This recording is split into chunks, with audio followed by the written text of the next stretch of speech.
When I met my husband, should I tell you that? You want to hear? There were people coming. We used to call that S-class beast in those days. People toast me with a beast. My husband will come with his car. That car. I should tell you the car. We will leave here. You want 5 minutes extra? They will invite me again if I try that. So, this car. The first car he had was called Shuko. When a car has a name, it is a member of the family. Yes, it's a member of the family. You spend time with it. You nurse it back to good health. Every Saturday, we spent at the mechanic to buy rice with epo and be chopping and be eating there because you have to babysit the car. Jalili, share alternator and no, because you know. This second car now, he had upgraded by the time he met me, a 505. That 505. Let me just suffice to say, which one of the 505 stories do you want? I should give you one. I'll give you one. One day we bought a full tank. Full tank. My husband was very proud that he had money that day. So he said, fill the car. It was an elf petrol station that was near that Alausa. I don't know if it's still there. They filled it. He was happy.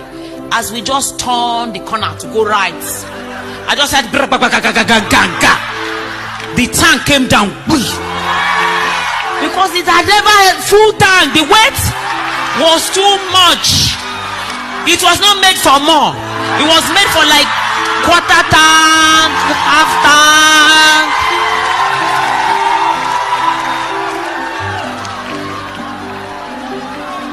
And there were children of billionaires that were toasting me, and I said, this is the person God said to marry.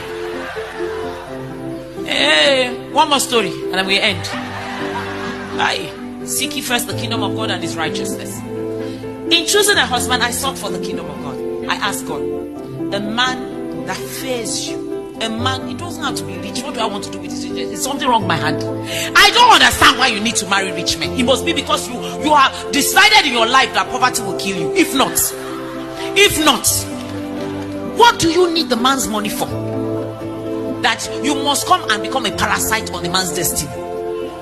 That's the truth, though. I'm not saying a man should not take care of you, but when that becomes a criteria, do not marry a man who can pay the price of your wardrobe. Marry a man who can pay the price of your destiny, who sees your glorious future and knows that I can come. Everybody was writing on whatever channel, Mr. A is such a wonderful host, he's so great, he's so happy with his wife. I said, because I had seen her like that before, that she was made for more. So if my shoes were even clapping then, he knew that she was made for more. Do you understand? When I met my husband, I was driving a Daewoo Racer.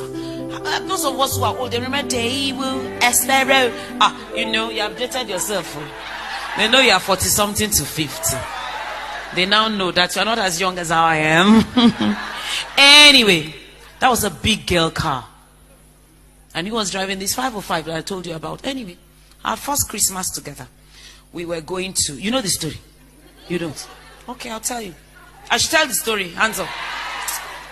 I'll tell you because I love you and I love your pastor's wife. So we were going. He was broke. But I had money. I was loaded. I had like 300 naira. So, and I was pregnant. And I said, okay, we should have fun, but at least we can go to the beach. They don't pay to look at the waves. So, it's the truth. You have to. Anybody who cannot have fun, guys, anybody who cannot have fun on your budget, she will destroy your destiny. Leave her. So, we went to Badagry Beach. And the way I am, they say I'm generous. Before I knew, I'd given out the money to all the boys on the beach, everything. It was 14 naira left with me or something. We were on the way home. And then we saw them selling chickens. And I thought to myself, this is our first Christmas. We should kill something. So we bought a chicken. Now, I don't do birds. I don't do birds at all. So we had to put the chicken in the boot of the car. So when we got to our house in Yaba, please note that when this guy met me, I was living in Ikoyi. Never mind, it wasn't my house, but Ikoyi is Ikoyi.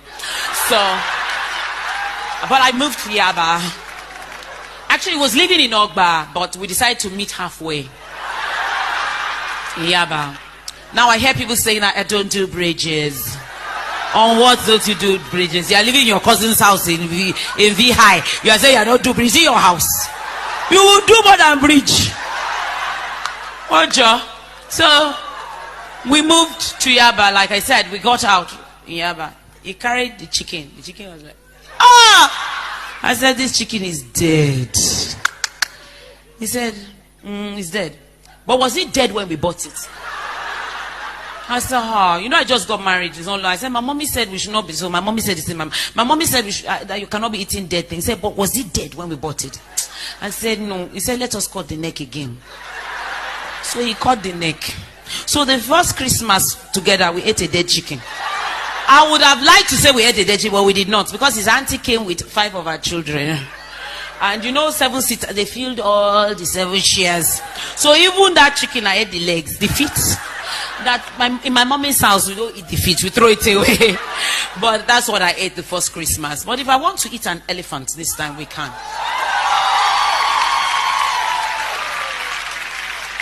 And note, my parents are professors. I grew up by age 3, I had toured the whole of Europe. Why didn't I go back to tell Mame or Daddy that I only have 300 naira and this is our first Christmas? You're the one disgracing your husband. Must you travel? If they don't see you in London this summer, what will happen? They will close Oxford Street. Stop exposing him. Let him be great. I need to go now. I think time has gone.